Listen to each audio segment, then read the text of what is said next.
vitesse de la mort. Promenade sans retour pour les pécheurs.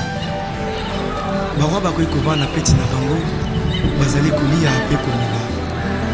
Liwa ekoti ezwi moko eke na ye mpe ezongisi ye te. O liwa eyebi bakondi te eyebi sema ye. O liwa ekotatola makita suka ya bomoi na motwe. O liwa ekopanzaka basekele nyonso ye suka ya bomoi na motwe yango bakumisaka te soki moto nakufi te po toyebi te basekele nyonso ekobima yango balobalobaka te soki moto nakufi te po toyebi te basekele nyonso ekobima. Eyebi mbongo te eyebi bapokwe te eyebi babalani te. ezalaki na voi moko très puissant sur la terre. azalaki na mwana na ye alingaki mingi kombo na ezakire soleil. alikaki ete soki akufi epale mwana oyo ayingela na bokonzi na ye. mokolo moko balali mpe balamuki mwana oyo akufi. o liwa eyebisi mabe. soki liwa ebaki mbombe te bawa bakufaka te barishe bakufaka te o te bakondi bakufaka te. soki liwa ebaki mbombe te papa nanga kufaki te mama nanga yakufaki te o te yaya nanga yakufaki te yaya. o liwa yaya eyebi mbongo te eyebi konseye te o eyebi kolibisa te eyebi elaka te o eyebi semabe eyebi semabe. soki liwa ebaki minduke nde basoda bakufaka nde kolo nde bakufaka te. soki liwa ebaki masano nde bato masano bakufaka te yaya nde bakufaka te papa. o liwa eyebi kolata te eyebi honere te o eyebi bolamu te eyebi nyonso te o eyebi semabe yaya.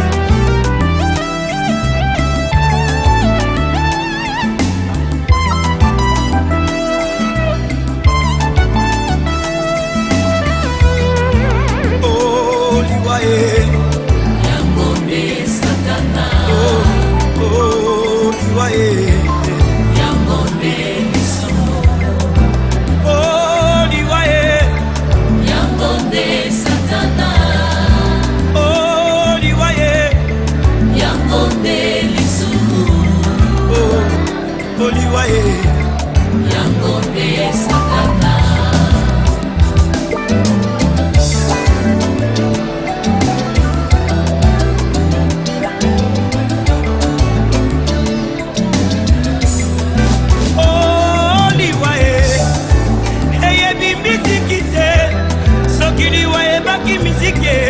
Neka bongomba ya kupaki te ya wilingonda kupaki te o neba musicien bakufaka te o soki liwa ebaki kote ya ye neida usa kupaki te aedi na bala kupaki te o ndeba tei bakufaka te bandeko. o liwa eyebi elaka te eyebi konseye te o eyebi se mabe mabe mabe.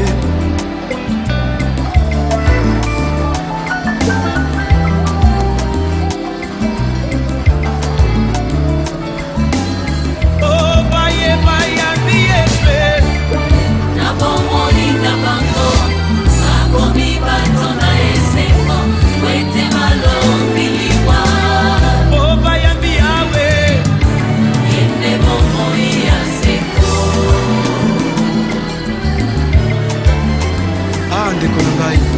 okoki kobina okoki kosepela mais soki yoshua mashi aza na bomoi na yo te ezali se pamba parce que le salaire du péché c'est la mort.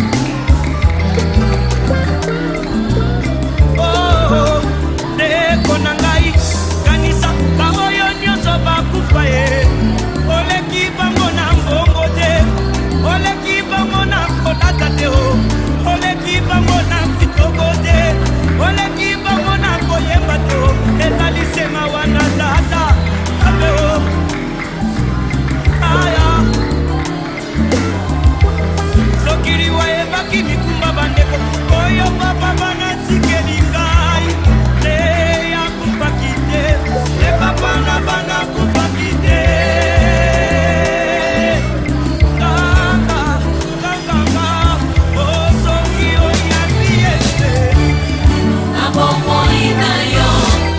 okokoma moto na esengo mpe okolonga liwa oyambi yabe otiende bomoi ya seko ambola babola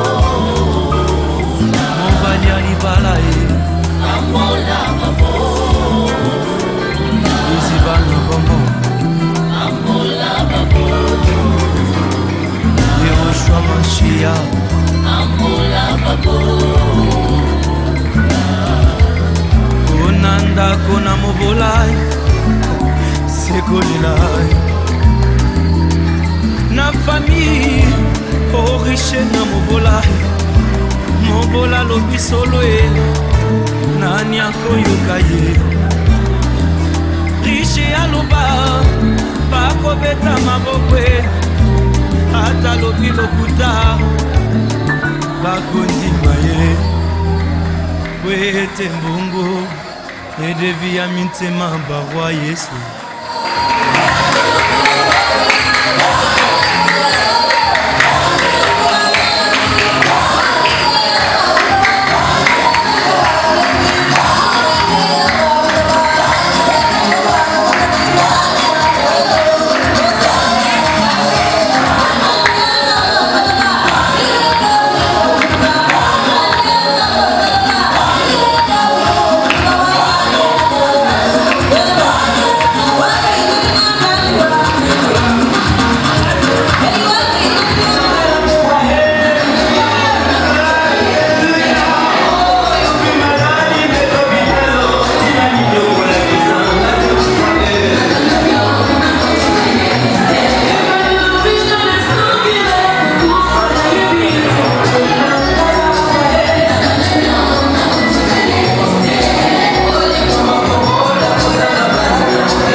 Yango, ata ko la ni kolina, ata ko la ni ko la ni so pasi, esengeli kolela lolenge bana nzambe balelaka yango tolingi mpe koprofite bakontakti oyo mpona kokabola liloba na nzambe tolingi kokabola liloba na nzambe po ete tozali kobika akorde ya liloba na nzambe nakotanga de verse apre tokoyeba kobanyola pense oyo nzambe alingi kopesa biso na pokwa ya lelo tokotanga mokanda ya Ecclésiaste chapitre 2 enfin chapitre 7 verset 2 mokanda na nzambe elobi oyo mieux vaut aller dans la maison de guerre et d'aller dans une maison de festin, car c'est là la fin de tout homme. Et celui qui vit prend la chose à cœur.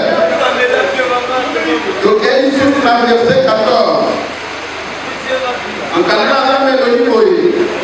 au jour du bonheur, soyez heureux. Et au jour du malheur, réfléchis. Dieu a fait l'un comme l'autre, afin que l'homme ne découvre en rien ce qui sera après lui. Est-ce que tu veux mettre les paroles dans la bouche?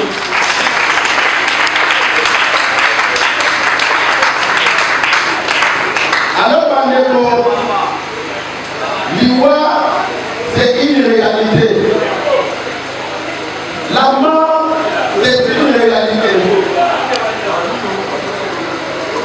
Na bongo ya mutu esengeli aboka na mukolo moko pe esengeli pe akufa mukolo moko eya kotuya ekanja koleba ete nakobotama nakokufa nyonso ezali na pouvoir ya nzambe soki nzambe apermetre te mutu akoki kobotama te soki mpe nzambe apermetre te mutu akoki mpe kokufa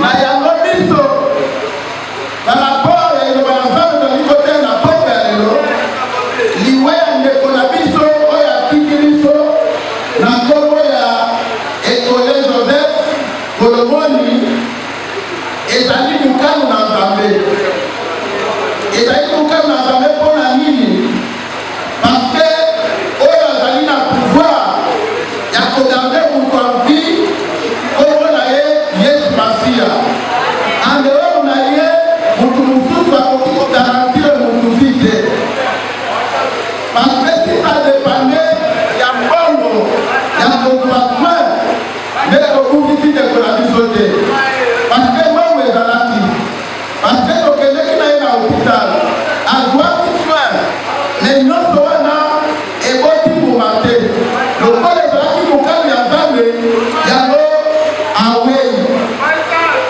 alors ya biso nini est-ce que ezali tokondane nzambe te est-ce que ezali tomipose bakestion ebele te est-ce que ezali toloba ke ezali accord ya situation songolo topakana te ezali tozoluka lokumu na nkembo epai ya nzambe yango bomoni na mokanda oyo totangi ya Ecclésiaste balobi esengeli kokende na ndako ya matanga ke kokende na ndako ya esengo parce na ndako ya esengo moto akoki koyeba te oyo ekoki kokomela ye lobi mais ntango moto azali koyeba ndako ya matanga ekopesa ye kwanya akose servir na circonstance oyo akoyeba ke lelo ezalaki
asa koni na suka ya kurse na ye tango toteka na matanga toteka mpona yo na ngai baye tozali na bomo yango komoni na Ecclésiaste chapitre 7 verset 2 ilobaka elobi na ndako ya matanga nde esengeli ozwakwanya yo moto ozali kobika ngoro ozwa likambo yango na motema oyeba elobi ekozala peturu na yo ekesi forfe esengeli obongisa bomoi na yo pendant ozali kobika lisusu. Amen, amen. Voilà mokuna ya munene bandeko esengeli pose ça ne sert à rien ya ntango ozala na faveur ya kotambola ya kobongola motema okanisake finanso vivant lelo nde ya yo lelo nde ezali ya yo te yo nde ezali ya nzambe leko na biso ekole joseph kolomoni ayebaki teke mokolo ye aweyaki nde ezalaki akende ayebaki te yeke azalaki malade me liwa eyaki kosurprendre ye esuwe na biso ezali ete apresede biso na royaume ya nzambe esengeli sikoyo na ngai tomituna ntango ekokoma peturu na biso ese ya solo mokili ekotemanye molamu likolo na biso ese ya solo tokokende epa tata nzambe to tokokende na lifelo parce que comme vous le savez lokola tolobi ke la mort est une réalité, la paix aussi c'est une réalité. C'est le moment ya kobongisa bomoi na biso bien-aimé ya koyeba lolenge ya kotambola na mokili na kati ya libota na kati ya baninga na mosala esika osalaka na zambe esika otekaka na bakartie esika ofandaka bomoi na yo ozali komema yango lolenge nini. Bien-aimé dans le Seigneur, nzambe na biso ye moko azali moderne. Vous savez que le nzambe ezali koloba car Dieu a tant aimé le monde il a donné son unique fils qu'il avait Jésus-Christ de Nazareth mpona kotémoigne bolingo na ye vis-à-vis na biso.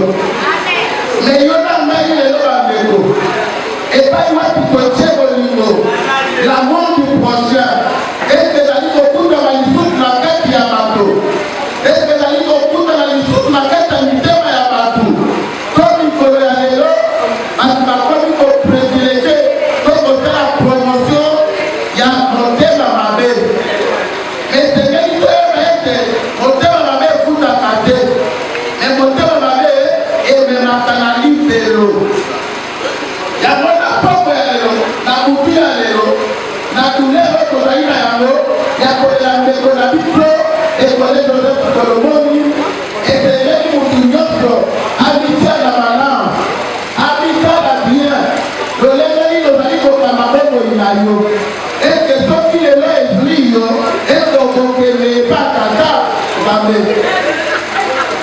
Amen, amen. Nzambe na biso ayebaki ke mokolo ya lelo mercredi tokokutana na esika oyo. Bien-aimé dans le Seigneur, notre Dieu est le maître des temps et des circonstances.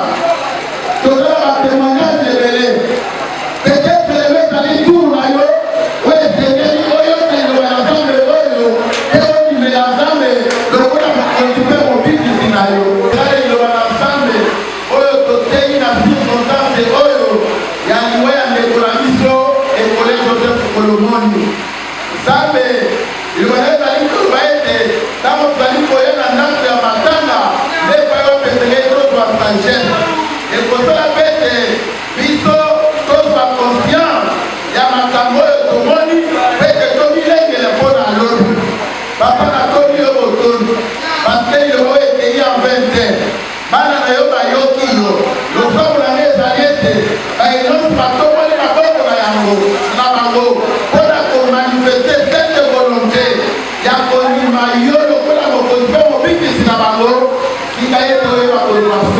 papa yamba bango na kati ya mboka na yo nzambe ndima bango lokola bana na yo nzambe simba mitema na bango bomoi na bango echange bomoi na bango ebongwama mokonzi na milaka po ete royaume ya nzambe ebakokoma lisusu monene kolinga mpe losango na ngai ezali koloba ete na ndenge na bango ezali koloba roi au seigneur tu seras sauvé toi et toute ta famille nazali mpe kobondela mpona mabota ya baye nyonso batoboli maboko na bango likolo lokola yo ndimeli yesu lokola mokonzi mpe mobikisi na yo ezela mpe avantage mpe profitable aussi mpona libota na yo nzambe akotala kati na libota na yo nzambe apambola bino nzambe abatela bino nzambe achange makambo oyo baidentité ya sika na kombo na yesu kristo tokondeli bongo mpe tolobi amen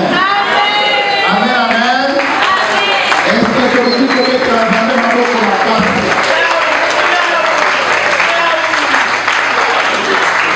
merci nzambe na biso apambola moko na biso na poko ya lelo amen alors bandeko lolenge boyebi ke ndeko ya leta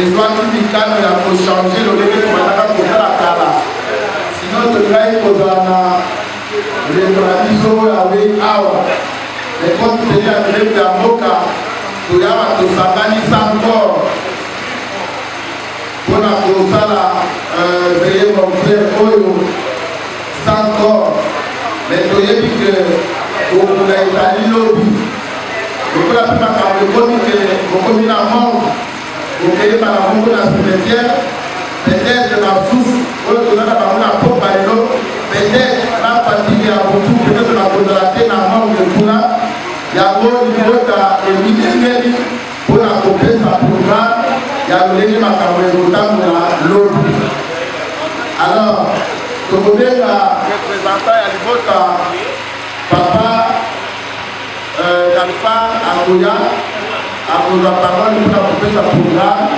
ndenge cérémonie na biso ya matanga ekosedebole kino mokolo ya lobi merci Kometeli nzambe maboko lisusu makasi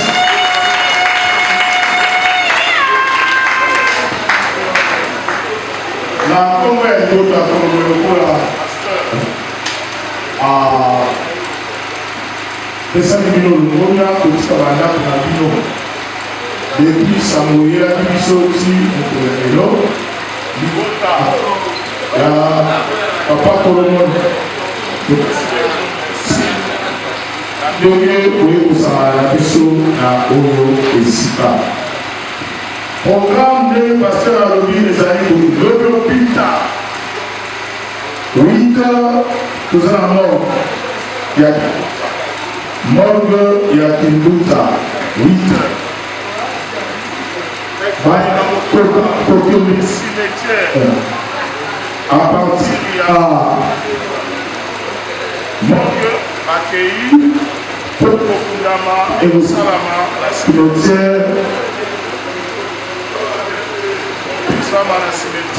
ya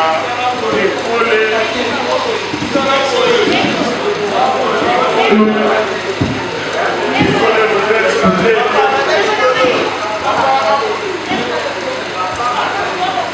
lobi kikole cité bandeko kokutana esalama kuna baoyo bakokende morgue te tokoki kozala bakoluta morgue bakuta biso awa oyo ekomonana bakolu soki ozwi malamu osuteke malamu topesi promese na bondeko oyo yo olakisi libota elingi koloba oyo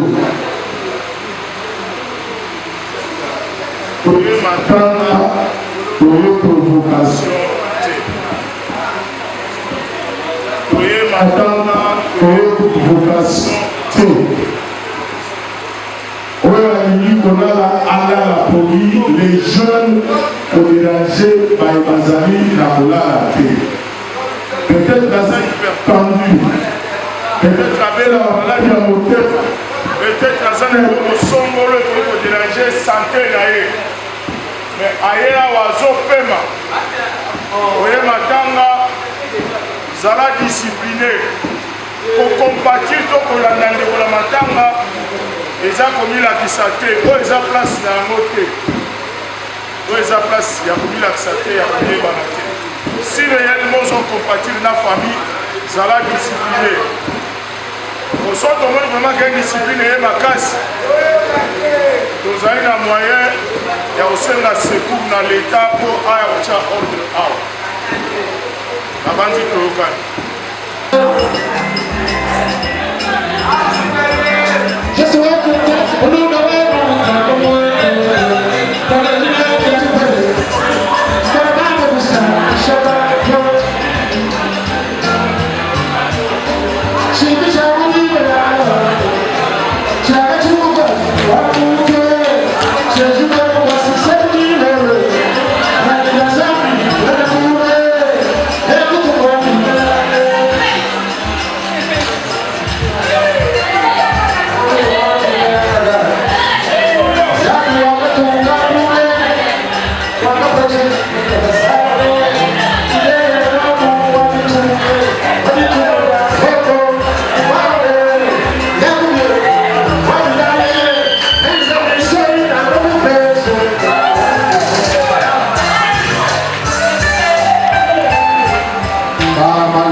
Attention s'il vous plaît.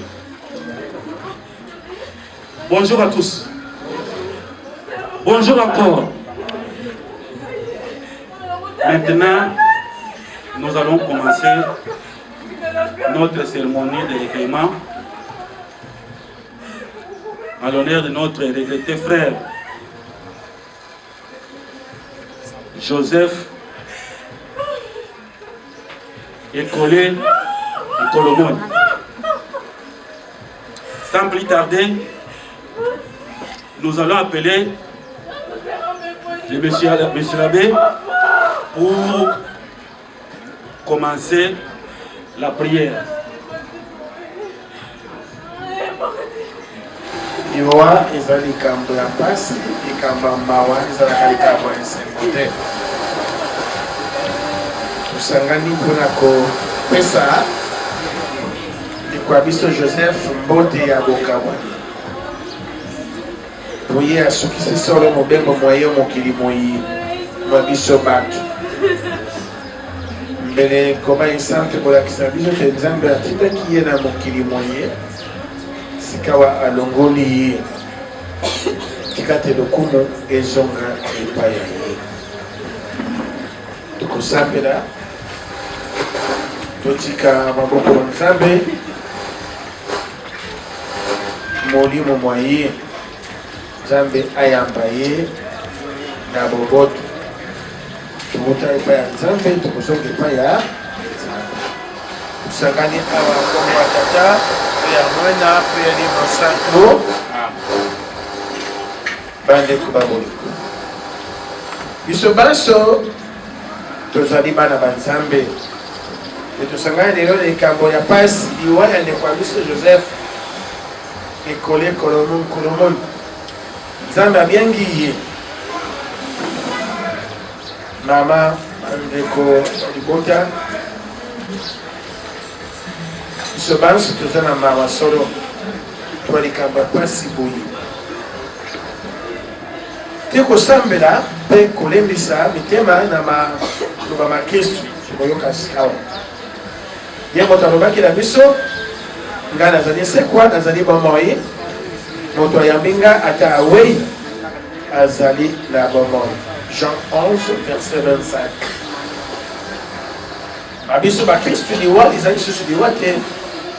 Kasi ezali bandela ya bomoi wa kembo. Sikawa selongo tukubondela Nzambe ayamba ndekwa biso Joseph Écolé Colomone mboka ya ye abomba ye na bolingi bwa ye. Tusabe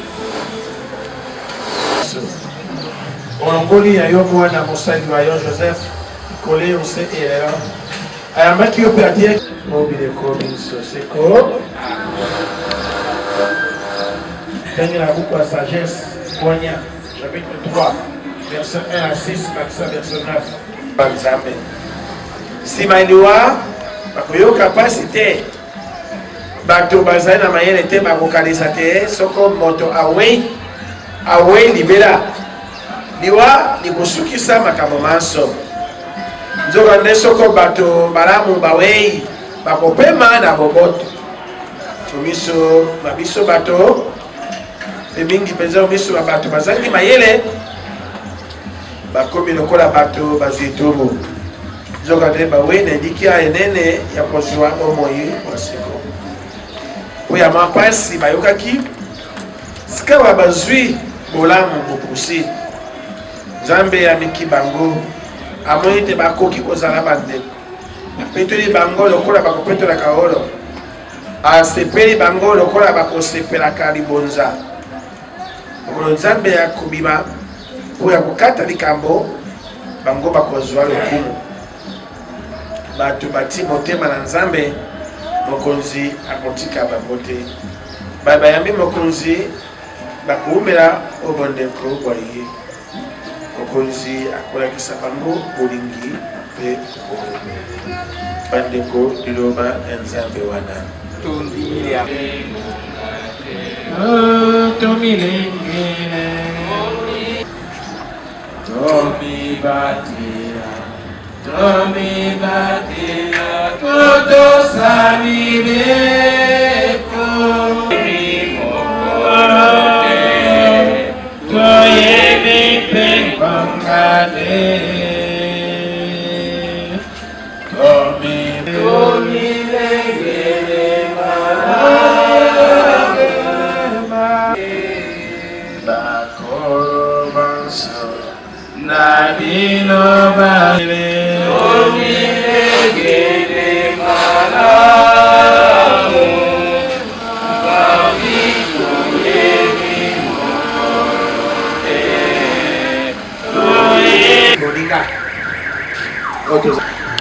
Na buku ya Mosakoli Collecte chapitre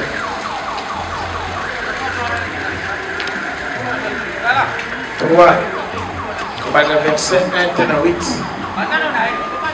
bakoloba na biso mokili gonga likambo na ntango na yango ntango akobotama ezali ntango mpe ezali bana banzambe alleluya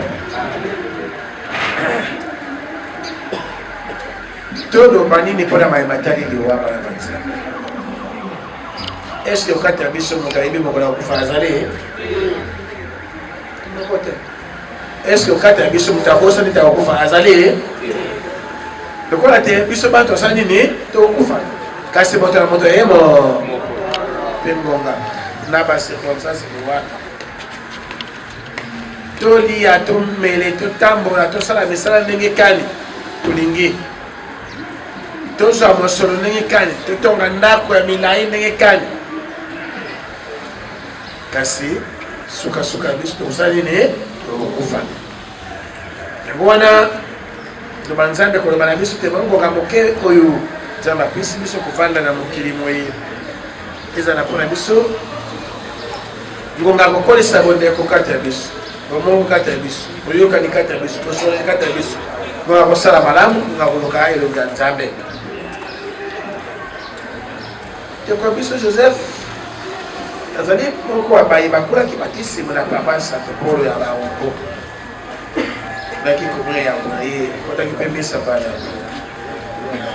kola te ayebaki nzambe asambelaki mpe mbanamba bawa sefort toloba te ye oyo alaki wana azali mwana wa nzambe solo nzambe na batisimu moto akomaka mwana wa nzambe mpe ayebaki nzambe atangaki mpe nzambe tata ayokemayaki ye yapesaki mbala mosusu eyano epai ya nzambe wana ata tozali batao sabi moto moko mokili akoloba te te ngai nano nasali ata mpe bateta bisumu moko te ye mpe yango moto pene mbala mosusu abungaki kasi ya motuya te nzambe atalaka bo malamu moke wana tosalaki mpe tokosalaka mokolo ya makolo ye mpe asalaki malamu asalaki malamu na bato ayokanaki na bato asekaki na bato atambolaki na bato alingaki mpe bato kasi lelo atiki biso lokola te biso banso bana banzambe tokozonga epai ya nzambe lokola luyembo tokoyembaka touta wapi touta epai ya nzambe mpe tokozonga epai ya nzambe nzambe moto okelaki biso nzambe moto ateleki biso na mokili nzambe mpe moto akokamataka biso lisusu wana totia yango na bitu na biso na motema na biso ngoma na banzambe pene na mayele mengi tokoloba mpo nini ndeko na biso akendoki boye mwana 84 ebut 38 mpo nini akendoki boye nzambe mosali biso mpo nini wana biso bato ozambi toza na presse oyo tobengi na lopoto douleur de la séparation personne alors personne ne peut accepter perdre un être cher personne. Si Dieu pouvait venir demander l'autorisation à chacun de nous, je pense que personne ne voudra qu'on puisse se séparer d'un être cher. Donc aussi, il faut pas côté qu'on débatte, de quoi il faut moi d'akufa, il faut faire terre, il faut côté. Car si tout le bani les animaux quand moi, il y a voilà mon sacré, nani de la biso. Job alobaki, le Seigneur a donné, le Seigneur a repris. Que son nom soit glorifié. Zamba Pesaki, Zamba Botoli, lokumu ezokomboka na nzambe tobeteli mokonzi baboko longo biso tokoloba nini nzambe akokisi ye mokano lokola te ye mikolo ya movanda na mokili moye ekokaki mpe ekoki yango wana azongi nzambe soki ezalaki volonté ya nzambe te bana banzambe boto tosimba likamboli makama minene masalemaka pepele komona te mutuka efinali moto abimi olobi abiki ndenge mokolo nde ekokaki te mpe mosusu omoni abitikaki akokaka pamba akwemba na moko sala nini akufi ye mokolo ekokaki lokola te moto na moto aza na ye mokolo ya kozonga epai ya nzambe biso bato kozonga mokolo moko te aza mpe na circonstance elolenge ya kozonga epai ya nzambe basusu bakokufa liwa ndenge nalobi baku basusu balali kaka boye okei basusu obeli mingi kote kolebisa obelaki mpe okei basusu bobeli kaka moke okei basusu oza kotambola kwe basusu likama ya mutuka likama ya mai likama ya pepo mpe bongo na bongo soki etangamaki te mokolo wana kokende mbele na likama ya mutuka bato ebele ozali wana basusu bakei basusu batikali nini basusu batikali wana ezali kambo ya nzambe yango wana tolobi te tembe te na biso bato na ndenge na biso boye toza na pasi olemo na biso na biso kasi nzambe alobi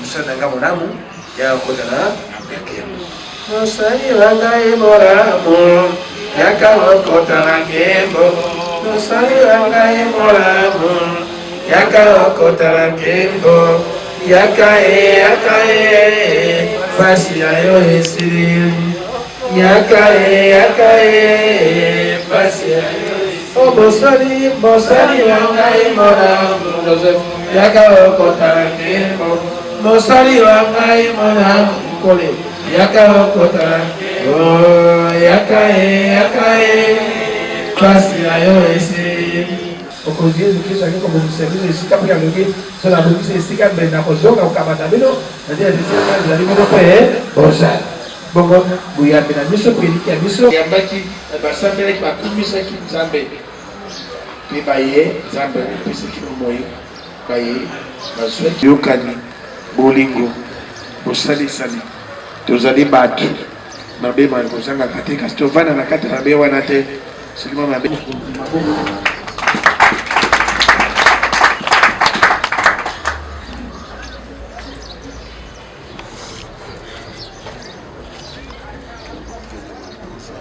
tozali kopesa biographie ya Mowei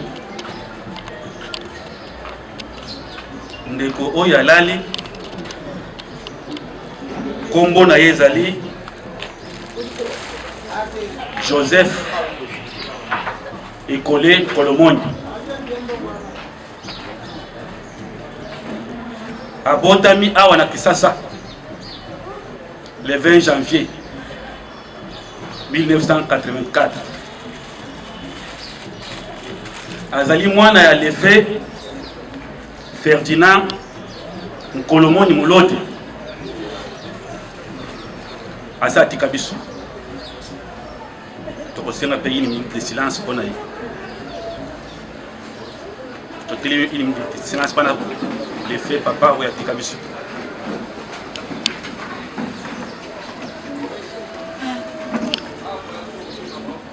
Merci.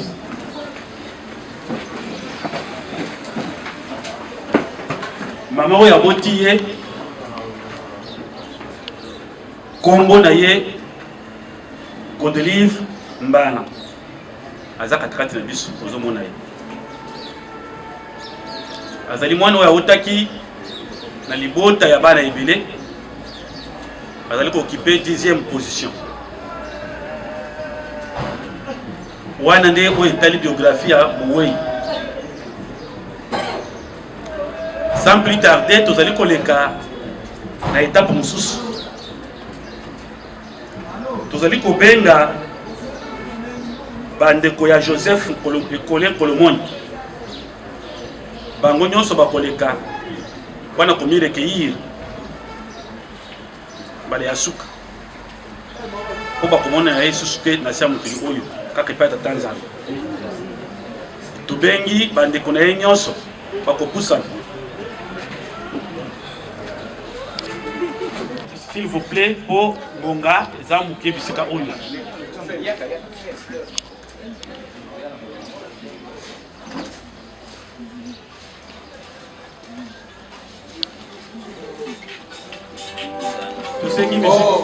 Kokotama ezalaka esengo kasi mokolo totikaka mokili mpona kozonga na maboko na tata ezalaka mituna mpe tozoka bilelo te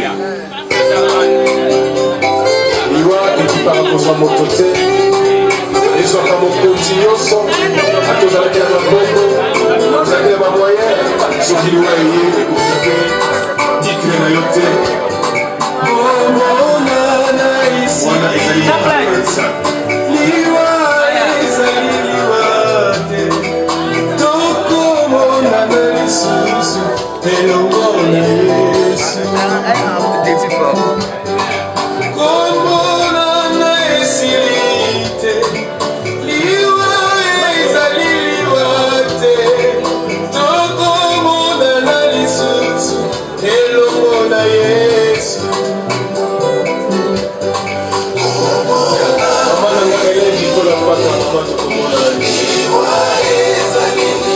Liwa ezali lango liwa te na mokolo na sika tokomonana papa na nga nakanisi kibuli tokomonaka na susu papa mokano na nzambe lobe te liwa ezali liwa te tokomonana lisusu elongo na Yesu.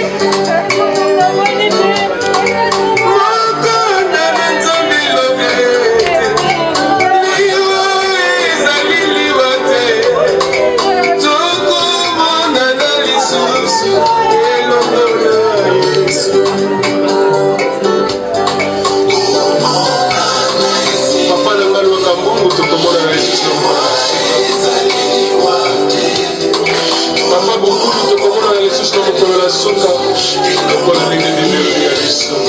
Alleluya. Mabende kobo ya Yesu mabende ezali lisumu na mokolo ya suka tokosamba nesambi mselo.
balinga mpe bakonaissance nyonso babonga.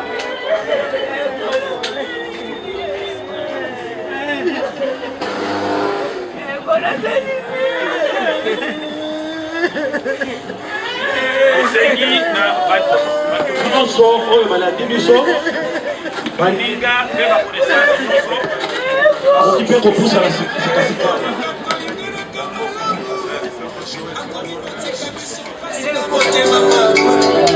mama na nga kenda papa na nga kenda pasi bagekomasela kolela lelaka nakolela epanana nakoki koyambela bambela oyo obangusi mpinzoli ezali yo nzambe na kobanano papa salelaka moluna mola.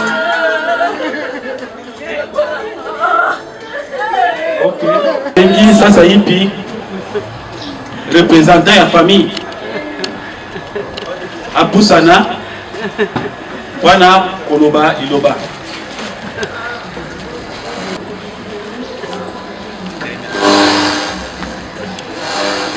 Merci. Merci. Je crois avant de bien aller sur ce message pour la service à Souka. Tulingi koloba boye. Ndenge to kolongola ko awa tokina cimetière ya Kinkole Nouvelle Cité. Après tokozonga na salle na barumbu kuna na croisement des avenues Bokassa et Kabalo. Ici quand tozwaki salle on avait un mortuaire. Donc c'est to uti kuna iso nyonso tokozonga wana otokende kokabola mwa mai mwa mokate mpona occasion ya liwa ya ndeko na biso Joseph Ekole Nkolomoni. Zana mingi akoloba te na kombo ya famille mobimba etondi bino botondi bino baeboye baninga connaissance relation boye kocompatir na biso botondi bino makasi etolingi mpe koprécise koloba mwana na biso ndeko na biso abelaki mingi. Alors après enterrement tozongi na salle pour na bain de consolation et après matanga ezali te mama kozonga na ndako akofanda. Donc voilà un peu mot ya famille yango wana. Merci.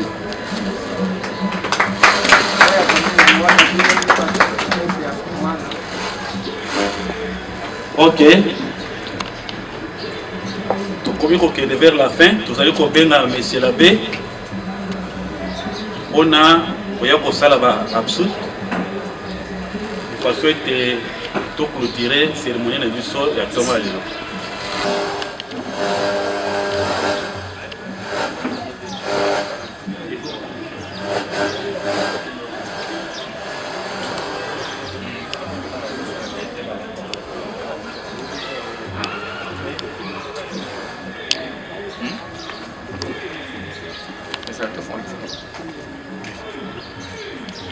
bandeko awa tokoba mosala mokunda ndeko biso Joseph Ekole Nkolomoni lokola bakristo ya meseni tokobondela nzambe mokonza bomoi potela nguya ya sekusa ndeko biso akotisa ye omolongo mabasantu kristo bokengeli mulamu mpata sikawa akumba yo mabeka azongisa yo maboko matata bongo ndeko biso Joseph ayoka esengo elongola basantu omboka ya kumu wa bileko tata wa biso salilo likolo bakomisa kombo ya yo bandima bokonzi bwa yo o elingi o basala yango nse lokola bakosakaka o likolo esa biso lelo bilenge mokolo ya mokolo limisa mabe ya biso lokola biso ekolisa salisa biso limisa biso Maria Lusapo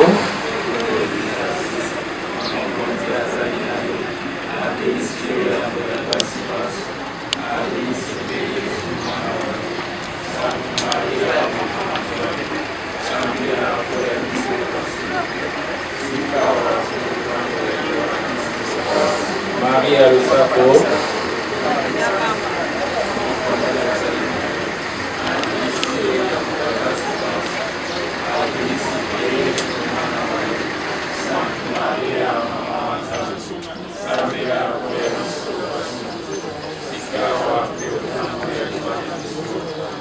Maria Lusapo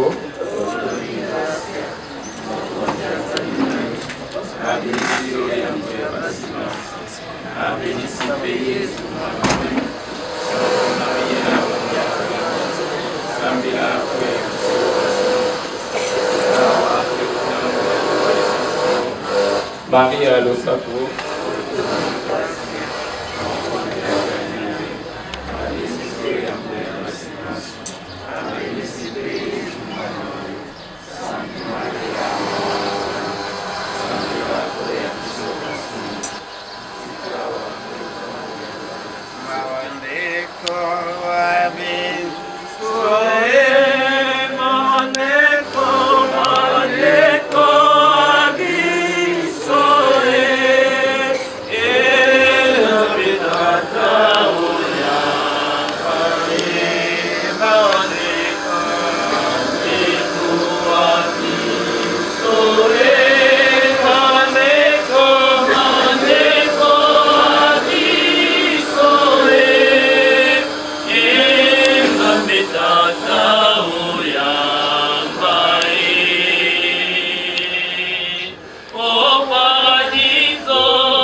Joseph ekole Colomon kama boko mayor tosali na eliki ane tende asike mokolo masuka elongola bato bansi bawe oboyambi Kristo mokonzi tokotondo botondi mpo ya malamu maso opesaki bosaleli wa yo ntango azalaki nano aonse bana maso makolakisa biso bolingi bwa yo makolakisa mpe lisanga tokosangana maso na Kristo nzambe ntango tosenge yo tondela biso matoi ondima losambo na biso oyamba mosali oyo ndako na yo biso baye totikali na ino aonse tolembisa mitema na mateya bayo tokobondela bongo nzambi ya Yesu Kristu mokonzi wa biso mwana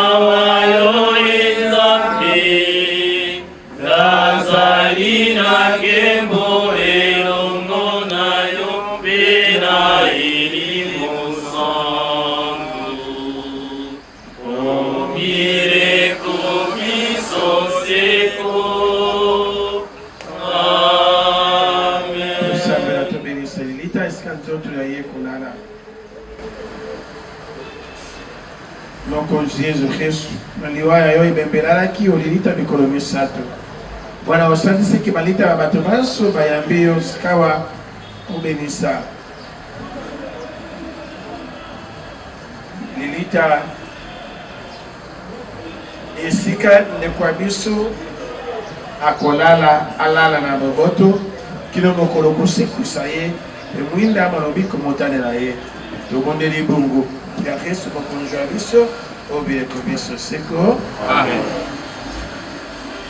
Mokonzi oyokila mosali wa yo ndeko ya biso Joseph ekole Colomon mawa azalaki kotosa yo sikawa azwa etumbu te omokili azalaki na boyambi asanganaki na bana bayo na bolingi mwayo monene osangisa esika wana banzelo mpe na basantu bayo toboneli bongo ya Kristo mokonzi wa biso obireko biso seko amen.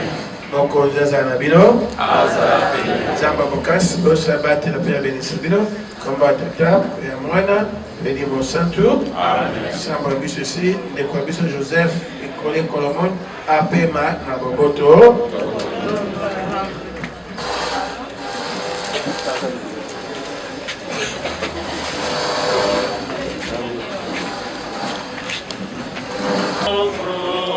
Senge mama e oye bate,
Le monde, je suis venu près de vous pour vous expliquer mon importance sur la terre. Je ne suis pas mauvais, mais je fais l'œuvre de mon Père qui m'a envoyé. Je réponds au nom de la mort.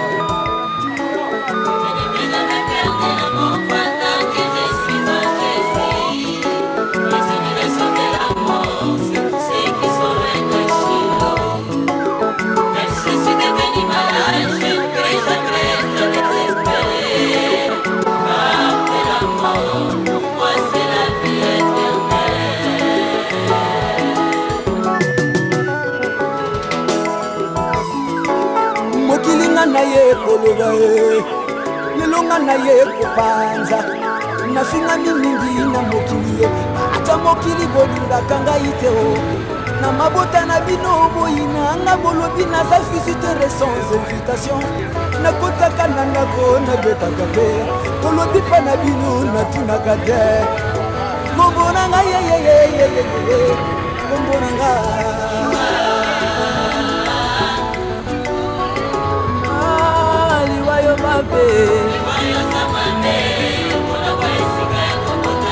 nasali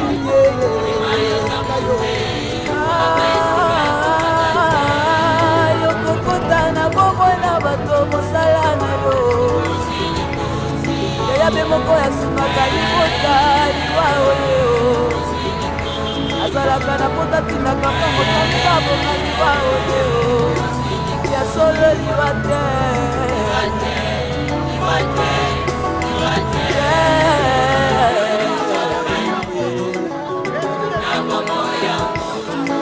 mobenginga liwa mabe mokili bino bolobinga liwa naza move kasi nzambe na bino ntanga asali mokili ye asali bino na biloko nyonso ye ozalaka na kimia na mokili kaliwa bato nazalaka na ngai te o na mibeko nzambe apesaki bino nedene bino nde boboyaki na bino kotosa ye nakanda na nzambe ye ekokelanga liwa atindinga na kati ya mokili ye alobi liwa wana yokei ye moto umela libela te na mokili ye napesi bango mibeko na ngai yo liwa telema nsima ya mibeko ye baoyo bakotosa mibeko ye tika bango baumela na mokili ye yokokota na bomoi na bango mokoloma na kopesa yo permission kasi boyo bakoboya kotosa ye longola molimo na bango na mokili ye wapi mabe na ngai yo wapi mabe na ngai ye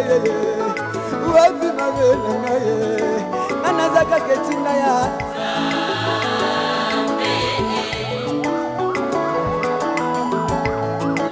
abolingo mpona ye lisusi nzambe ayekoti na mwana na ye yesu alobi boyo bakondima yesu akozwa bomoi na seko mokili bobokondima yesu bomipesi na bandako ya banganga bobomi yesu na gologota esika moko na miyibi yo ekota tube na moto na yesu mopanga na mopanzi na yesu okangami na misala mabe na mokili otamboli mabe vrema na mokili yo okomona elenge mwasi ya moke mosala kobima na batata ya bato ntango malade kokota na nzoto napeli wana ye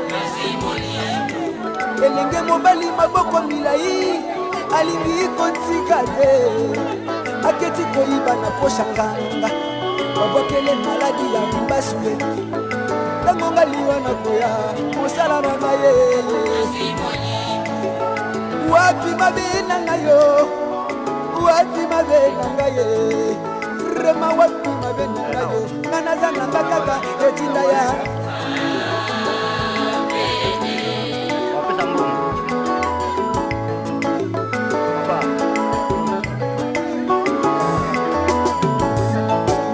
ubenginga liwa mabe mokili bino bolobinga liwa naza mobe oyebinga na nzembo naza satana olobinga liwa naza mabe asi nakopesa bino lisese moko okopesa nga liwa naza na raison ezalaki nelenge mobali moko na mokili babote na baleke ebele na nsima baboti batangisi ye na pasi asilisi bakelasi na pasi akomaki likonzi ya famille kosunga libotane mobima ngaliwa nazwaka porta kokota te na bomo elenge mobali oyo ayebaka ndako anganga te azwaka mwasa moto te na mokili ye atambolaki malamu na mokili ye alukaki na nzela ya motoki ye nsima mikolo baninga mosala bapesa toli bakota na ndako ya nganga ye baluka promotion na mosala ngaliwa nazwi mpe porte ya kokota ye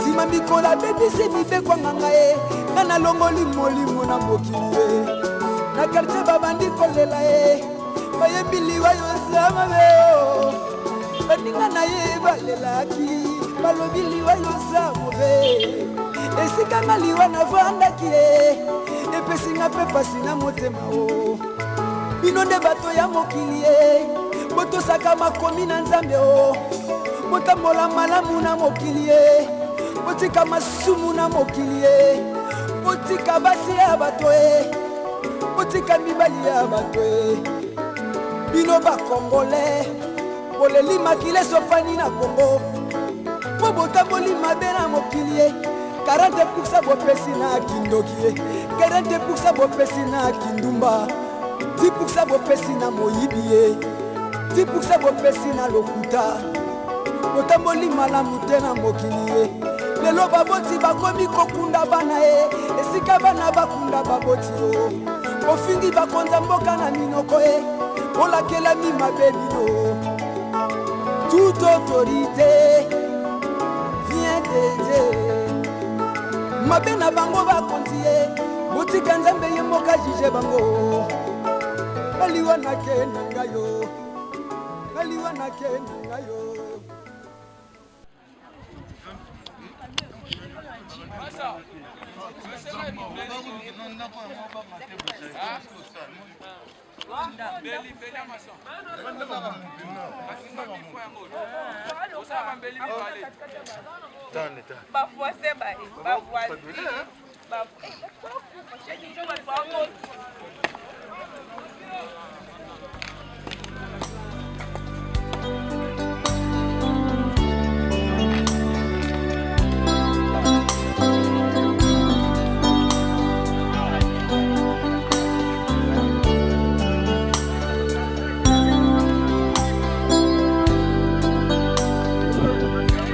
Partir dans cette contrée lointaine que j'ignore encore, là où il y a la paix sans peine, mais pas avec tout corps. Il y a une louange qui ne s'éteint avec les anges nanans. Je dois partir dans ces contrées lointaines que j'ignore encore. Là où il y a la paix sans peine, mais pas avec ce corps. Il y a une louange qui ne s'éteint, avec les anges on adore. Et ce jour-là, nous serons dans la joie, dans la gloire éternelle, à Jérusalem nouvelle.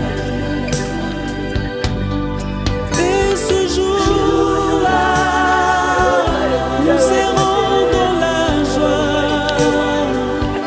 dans la gloire éternelle, à Jérusalem nouvelle.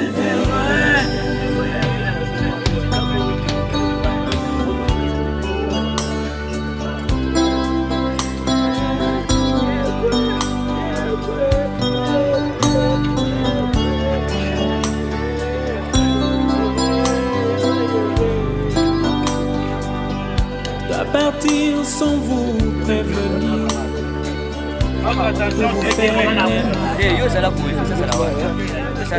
Dois partir. Bana Nzambe, alléluia.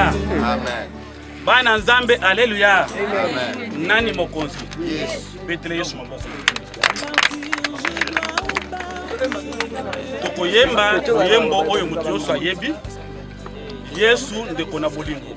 Avant pasteur Mbele azwa maloba. Yesu ndeko na bolingo. Aveugle.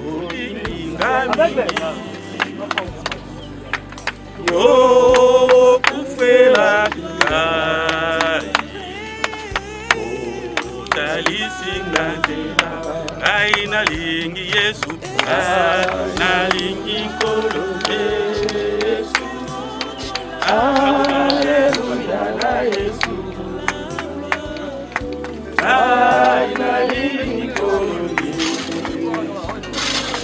Alleluia na Yesu. Oh, São Francisco. Yo, Nangate. Yo,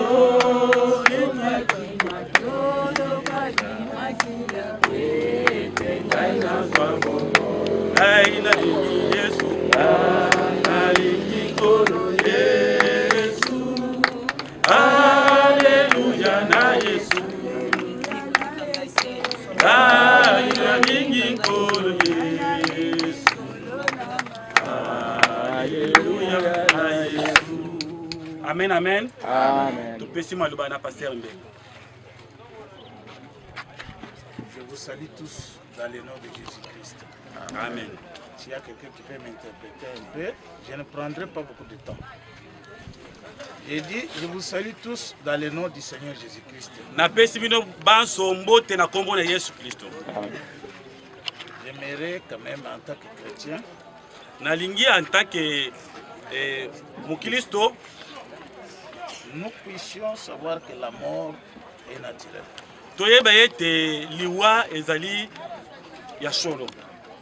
Et que cette mort n'est pas la fin de la vie. Je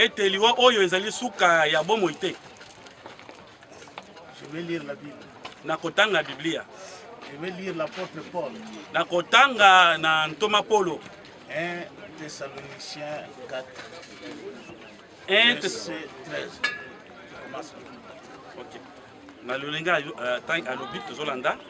Or, nous ne voulons pas, frères, que vous soyez dans l'ignorance à l'égard de ceux qui meurent.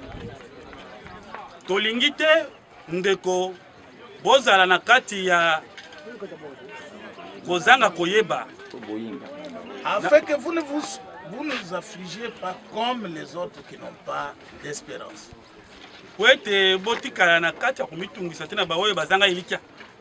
Car si nous croyons que Jésus mourut et qu'il est ressuscité,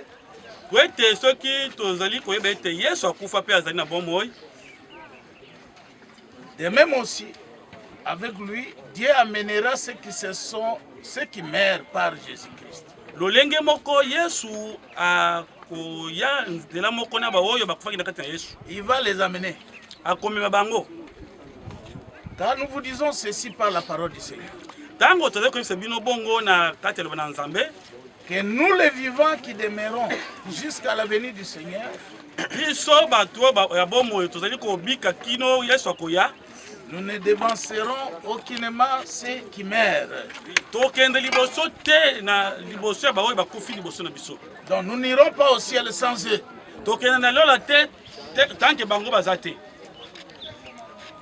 Car le Seigneur lui-même, avec un cri de commandement,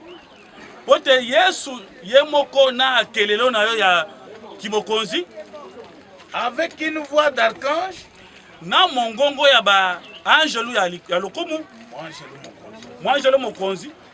et avec la trompette de Dieu,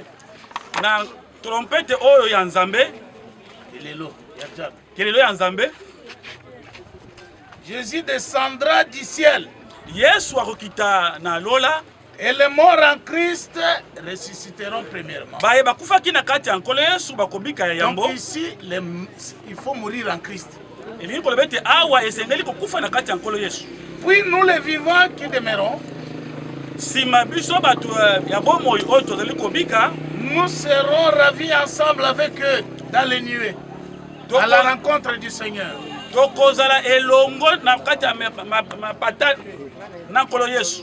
Ainsi nous serons toujours avec le Seigneur. Consolez-vous donc les uns les autres par ces paroles. Chacun de nous va mourir. Blanc ou noir, pauvre ou riche, vous allez mourir un jour.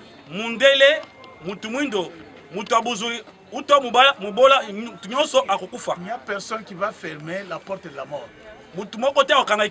Ceux qui meurent, ils étaient comme nous. Nous aussi, il y a un jour nous allons mourir. Mais quand nous allons mourir, mourrons comme des chrétiens. Quand vous mourrez comme un chrétien, la Bible ne dit pas que vous êtes mort, mais vous dormez. Il y a trois choses qui vont arriver avant la venue du Seigneur. Je viens de lire dans la Bible. La première chose, c'est le cri de commandement. Le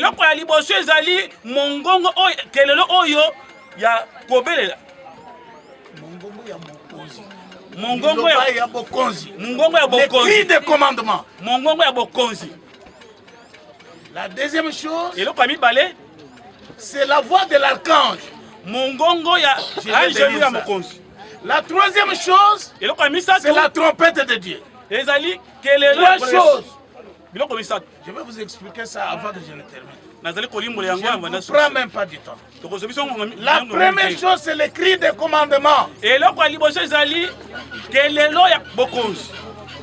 cris de commandement, ce sont les pasteurs, les prophètes, les évangélistes qui vous prêchent.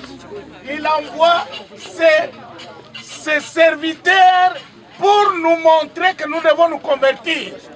Yango ezali ba pasteur bantoma oyo ya atinde wana ko yebisa biso ko kebisa biso. Dieu ne peut pas aimer que nous puissions mourir sans avoir entendu les cris de sa parole. Nzambe akolinga tete ete to kufa ya moto ka liloba na ye. Il parle azali koloba par ses serviteurs. Na nzela ba sali na ye. Il peut vous parler même par les chants. Il peut vous parler par une église. Mais vous devez faire attention de savoir que c'est Dieu qui vous parle. Il voudrait que vous puissiez vous repentir.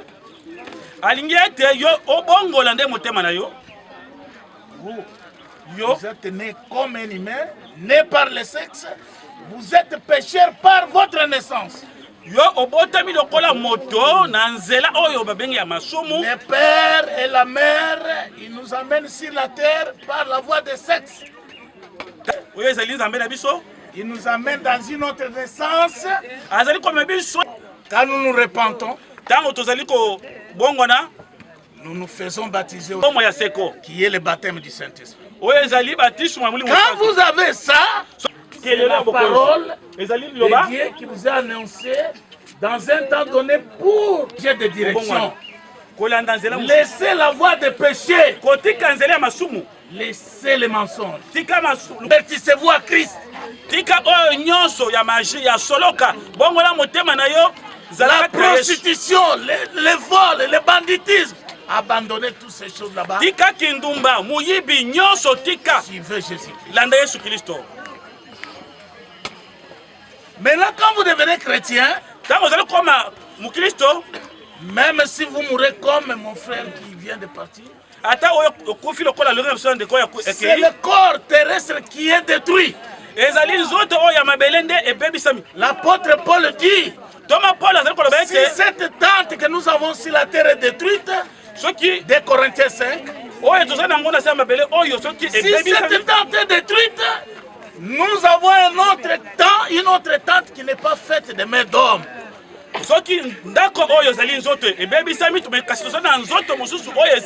Voilà.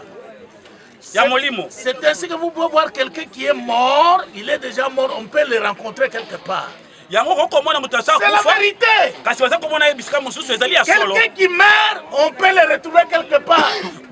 On peut le retrouver quelque part. Avec un autre corps. Qui a des yeux, qui a les oreilles, qui a la bouche, qui a tout. Pourtant, ce qu'il a porté sur la terre est déjà pourri dans la tombe.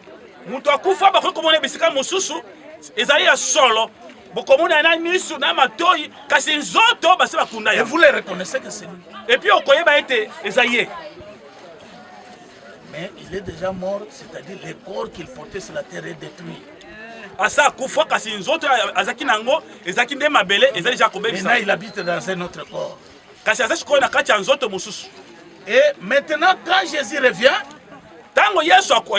il y aura ce qu'on appelle la voix de l'archange. La deuxième chose, cette voix-là, c'est la voix que Jésus a criée quand il était allé à la tombe de Lazare. La voix d'autorité. Il a dit, Lazare, mon ami, sors. La Bible dit, Lazare est sorti vivant. Il était mort enterré 4 jours après. Et quand Jésus est mort à la croix, il a encore crié. Eli, Eli, lama sabakatani. Matthieu 27. On dit que plusieurs sépulcres s'ouvrirent. La première chose, les voiles du temple se déchira.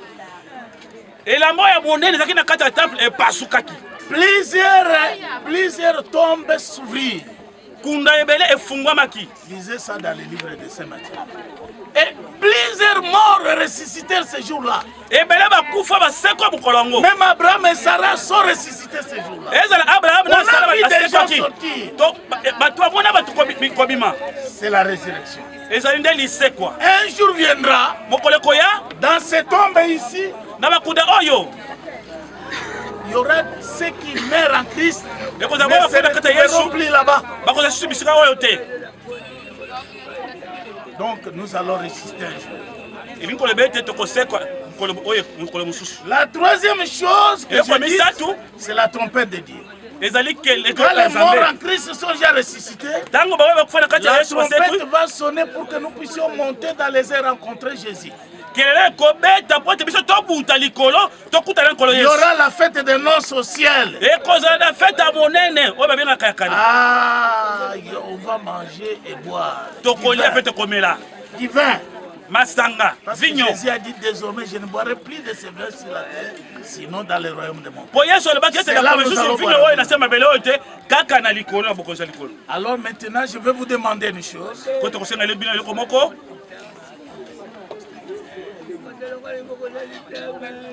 École est partie. Et nous qui sommes restés, faisons attention à ce que nous faisons. Nous devons marcher comme chrétiens. Nous devons nous aimer les uns les autres. Nous devons fuir les péchés. Nous avons nous attacher à la parole divine. Où est-ce qu'il est? C'est notre papa. C'est les seuls de nos pères qui est resté. Et Molondo Simon Yewana. Tata na biso. Gai azamwana na. Nakoli na boko na. Ye nde tata na biso. Sobo eba tata na biso atika. Ba tata na biso nyonso bakufa. Yende atikali responsable ya libota. Yewana. Je lui donne la parole avant qu'on ne descende le corps de son fils.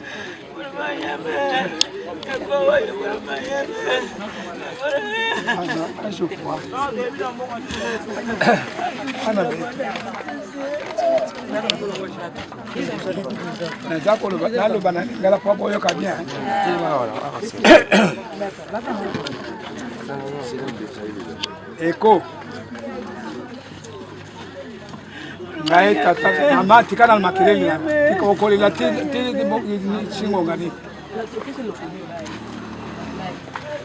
atikali na bino maboko na ngai pembe baboti na bino ya basi babendi bino boye bayete baza komona parfois te ngai na koya kosenga mwana soko aza kokola bien azali kozwa ezali esengo ya famille soki yo moto ozali na kati ya kolakela bana mabe mikolo nyonso kolimbisa bana lolenge na bango te nzambe mpe akolimbisa yo te vraiment yo ozali kokende ngai tata nayebi maladi te nayebi ata ozala na hopitali wapi te nayebi te bayi kotelefone ngai na telefone maske moya koyeba ete ekolinda akufi ezalaki te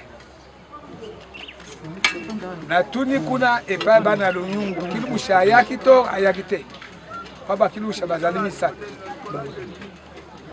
balobi no kilibusha azali koya sanza oyo po ete baya kopanda matanga ya mama na bango esika nazalaki lobi nde nazali bazali kotelefone lisusu ete tokozala na matanga tozali kozala na salle de fete ezali place wana croisement kabamba nakana kabali oya place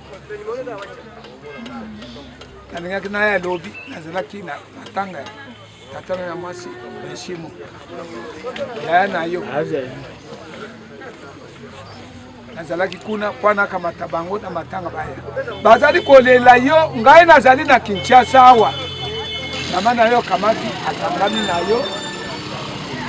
yo na hopitale bandeko na ye bakangami na yo batamboli na ye bisika yo ngai na ekta koyeba te Kinshasa ifo batelefone mutu wana olote te na koya te wana bokozala na raison lelo na ye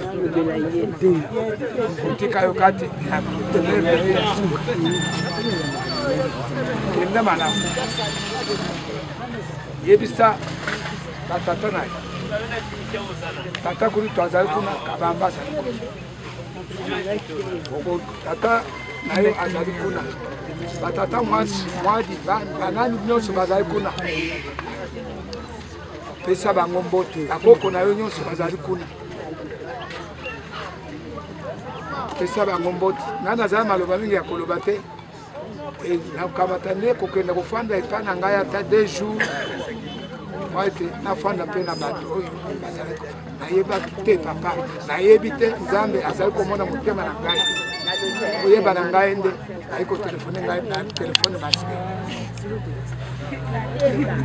nayebi te babombaki soki nyama soki nini to nakoya kozwa ngai nayoka nabe boya koya kotalela ata na hopitali mpo na nini ata na kofimisi nakosenga kaka mwana ngai oyo aza kotambusa ngai akomisi ngai epai ezali mokano ya nzambe esa bato mosusu pesa bango batikali ayaya kopesa bango mokasi soki toza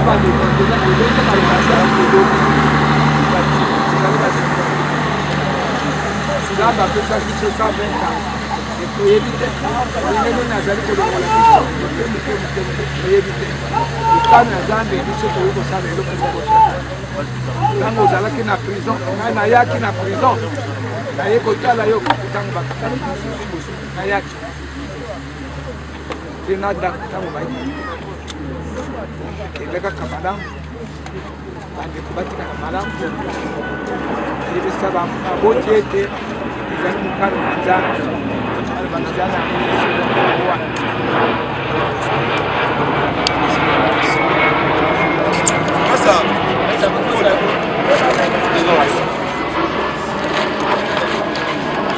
Vejas. Fes. Vejas. Mas a boca está com assim. Vejas. Vai ser assim.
asangisi baboti bangayo ebimisinga na mokili ye alobi ozali motinda ya yawe na mboka mobaya nazali motinda mina yawe na mboka mobaya nazali motinda mina yawe na mboka mobaya ndeko yo pozali motinda mina yawe na mboka mobaya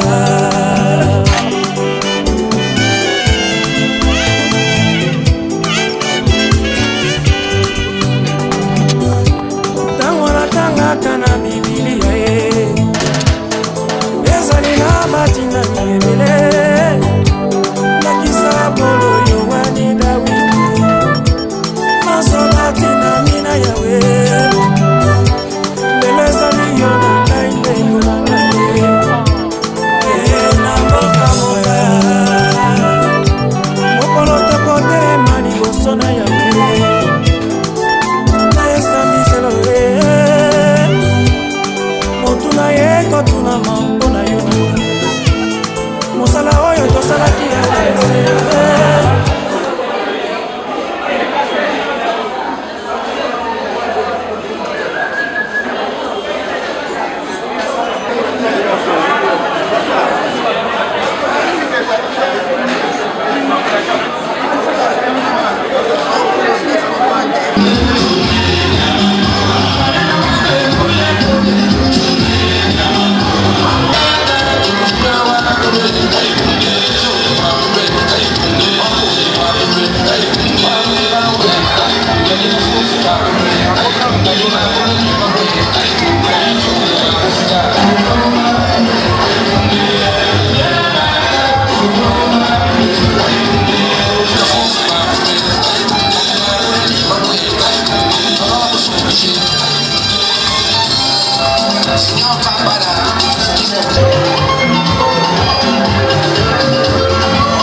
Merci. Dès que vous avez la mission de l'organisation, elle doit épauler, sinon elle doit être vous merci. Bon, vous devez vous bâtir, tant que exact. Tout ça n'a qu'à moi l'eau. Oyo azimwa J Mili. Oyo fait ensuite, merci Mili. Auto maté. Mboka, c'est comme une place. Moi, il faut que vous puissiez aller dans le cap. Soko moto azimwa J. Azimwa Elo Akolia. Soko moto koki asibi nzela akei. Merci Mili Rabino.